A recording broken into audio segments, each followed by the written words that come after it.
Hello friends, good morning. আজকে তোমাদের সঙ্গে একটা জিনিস শেয়ার করব বলে চলে আসলাম। তো কার কার বাড়ি ওখানে বৃষ্টি হচ্ছে অবশ্যই কমেন্টে জানাবে। আমাদের এখানে তো বীভৎস বৃষ্টি হচ্ছে। বৃষ্টির জন্য পুরো এক হাঁটু জল হয়ে গেছে রাস্তায়, তার মধ্যে বাড়িতে জল জমে গেছে। আমাদের যেহেতু কলটা দূরে, তো ওইখানে একদম জলে জলাকার। বাসন মাজা তো দূরের কথা, কোনো কাজই করা যাচ্ছে না।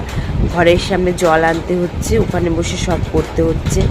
তো চলো তোমাদের দেখাবো আমাদের বাড়ির পরিস্থিতিটা কী আজকে।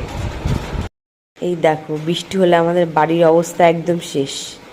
পুরো জলে জলাকার হয়ে গেছে, রাস্তায় জল, এই যে এই পর্যন্ত জল। জল পাড়িয়ে সব জায়গায় যেতে হচ্ছে।